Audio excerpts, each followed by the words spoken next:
It's Wednesday, you know what that means. It is time for the latest live event on Test Drive Unlimited Solar Crown. This week we do have Thanks Driving week number 1, valid until the 27th of November. It's going to be much the same format as we always have, but we have got a huge reward of a yay emote. I'm sure we're all thrilled with that one, but I'm sure this is going to give us some awesome opportunities in game. First of all, we'll take a look at the races. Live event race number 2, a clear night 100% asphalt race, 3.8 mile circuit of 2 laps. And at this point, we're going to be in either a daily driver or a grand tourer with a max RP of 600.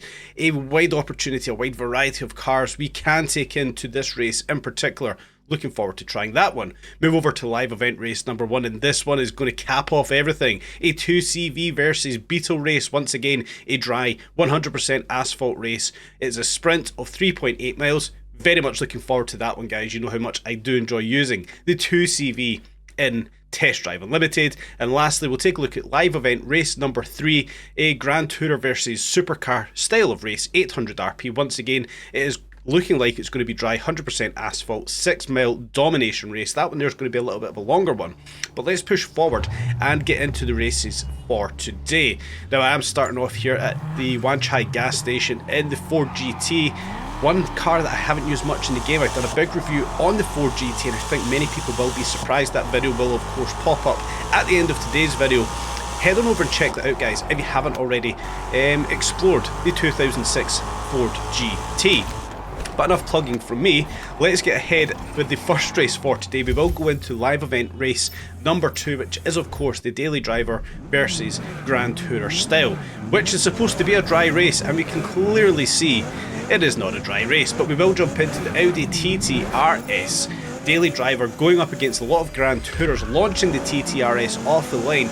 We know we've got a fantastic launch in this car. For full clarity, I have went with standard tyres for this one, not going with slicks. Far too much water sitting on the road surface. We can see already that slick tyres, we would be all over the place. Yes, we've got that 4-wheel drive system, but having the standard tyres on this, we're looking for a bit more grip, and we can see we do have it, as we do have a very tight little section there avoiding the barriers. Getting the power down here towards the roundabout, we don't have to brake all too much.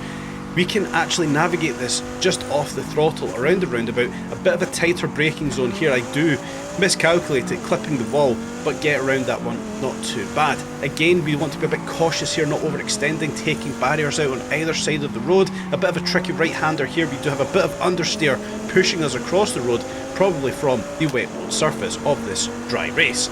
Getting the power down once again. Another tricky left-hander just coming up here. We want to be a little bit more cautious as we can push ourselves wide, taking out some trees and lampposts, but we do avoid at this point. We do get the power back down in the TTRS and we can push ourselves away.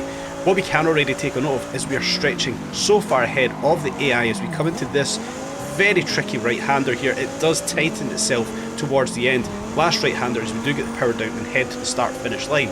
But we have created a huge gap to the rest of the AI already. We are already 12.87 seconds ahead of the AI. And this largely, in my opinion, comes down to the fact that we have got the standard tyres fitted, whereas the AI are going with the game recommendation of slick tyres, which just do not work on this circuit. But into lap 2, we are 19 seconds ahead of the rest of the pack. We know we've got a fantastic car underneath us here, handling a lot of those high-speed corners that the game would typically tell you to slow down for. We can keep the power down. Once we get into the roundabout, we know we can carry a lot of pace into here. Don't want to outbrake ourselves into this point. We don't want to clip that wall on the right-hand side again. We don't. We are a bit slow around it, but slow is sometimes the best way. Left-hander here, again avoiding the barriers on the left and the right, cutting across the track here, taking a little bit more of the central reservation to stop the understeer that we did have on lap 1. Getting the power back down once again, guys. The formula is working fantastic here, now up to, or now at 18.4 seconds ahead of the rest of the pack. We do go a bit wider through that left-hander, but we still keep it nice and tidy as we start to come towards the ending or the finishing point of this race. We've got this last little straight, this tricky tight right-hander once again. As I mentioned previously, it does tighten towards the end, dropping it down into second gear. taking a couple of curbs there, unsettling the TTRS, but largely negotiating this circuit fantastically well, powering down, crossing the line. I am surprised there weren't any Taycan S's in the races I did do. I do expect those ones to be the fastest in the class. As we can see, Asayun in a Taycan Turbo doing a 1 minute 17, whereas our best time in the TTRS was a 1 minute 22. A bit ambiguous whether or not that's going to be a true time or perhaps cheated time. It is a Taycan Turbo S after all. Very powerful. I just cannot use them in the game. I don't want to be using electric cars.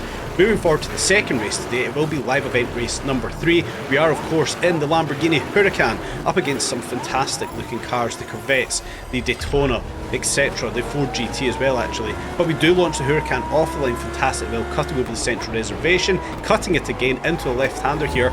Again, this is categorised as a dry race, and in my opinion there's just far too much standing water in this race for it to be used on slick tyres. In the Huracan here, I have went with semi-slicks. It's not wet enough for the full road, the full standard tyres in my opinion, and it's not dry enough for the slicks. I have went with the semis, and it seems to be a good balance so far.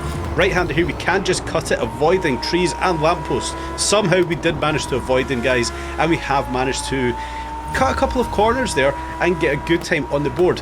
This one here is a shortcut many people will miss, but that is a fantastic shortcut to cut off 2 or 3 seconds of the lap time, getting the power down here into the fast right-handers up ahead.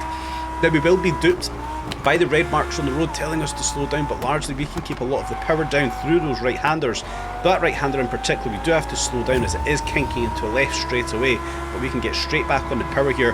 Don't want to overextend onto the right there and lose the car. We do get a bit brave taking a bit of curb on the left hand side there, but nonetheless we have stretched out a lead already on the AI up to 12.5 seconds. Really looking good in the Huracan. We do outbrake ourselves ever so slightly into this right hander, but largely we do keep it under control. We do drift it ever so slightly, but getting the power back down, we are doing fantastically well so far in the Huracan. Nice right-hander here. It's a nice flowing section of the track. If it were dry, obviously with the slick tyres, we would have so much more grip and be able to negotiate it better. But with a slightly damp road surface, a bit greasy if you like, we are compromising.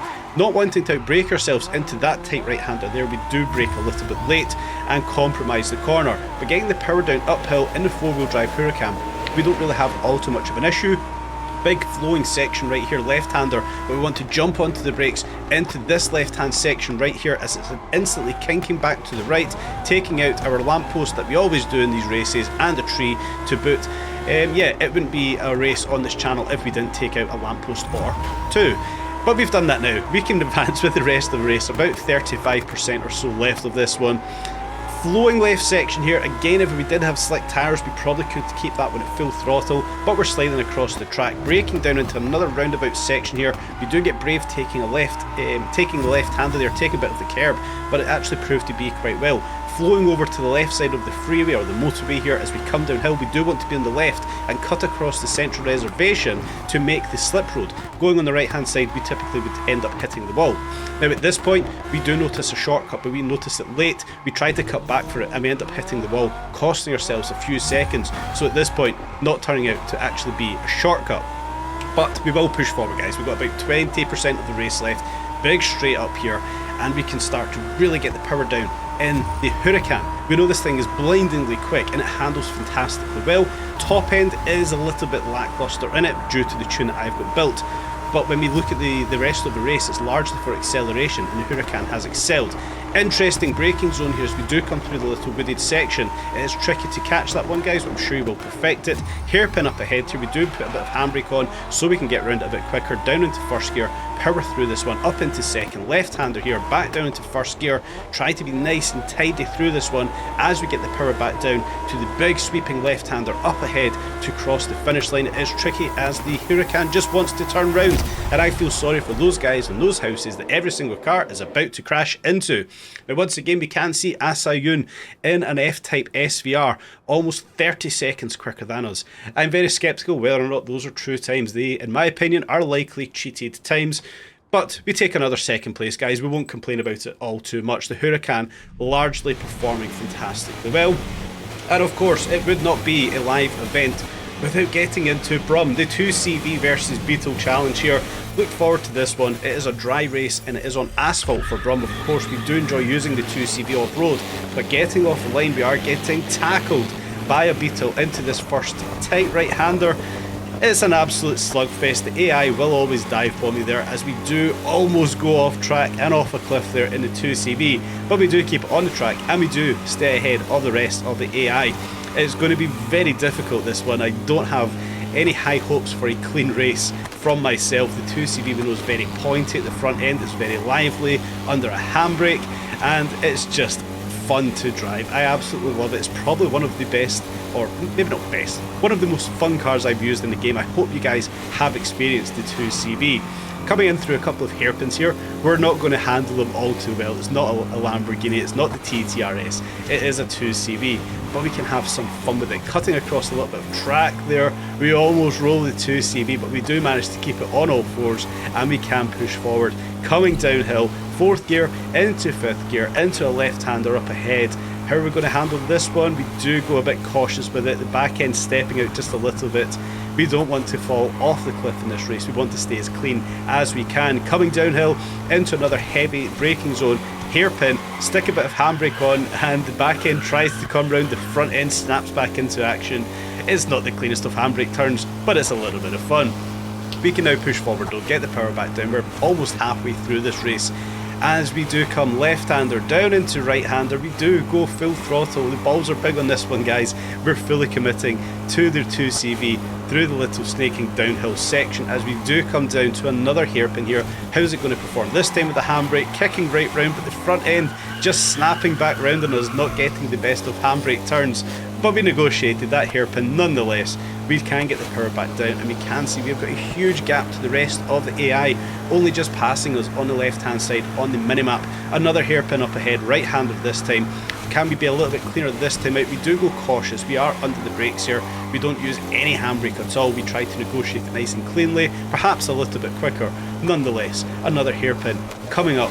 It's probably a bit more of a stretched hairpin, we'll call this a long left, into a tighter right here. We can cut that tight right-hander and we can see we're 12.7, 14.6 seconds ahead of the rest of the AI, so we are performing very well in the 2CV. We've spent a lot of time, or I've actually spent a lot of time, as we take out another customary lamppost. I have fortunately spent a lot of time in the 2CV. We can see almost 100 miles on the clock there. So I do understand how to balance the 2CV overall as we do finish off this race. Power down, power down, towards the line. We will of course cross that one out first of all. And where can we finish off overall in the 2CV versus Beetle race? We'll find that out soon. We can see we have completed the live event races, Thanksgiving week 1, and yes, we get that yay emote. I'm sure every single one of you guys are thrilled and cannot wait to apply that one. But as for this week's race, we do take second place, unfortunately, just around about a second behind Altair. So overall, I think the game, Test Drive Unlimited Solar Crown, the devs have absolutely finessed it this week.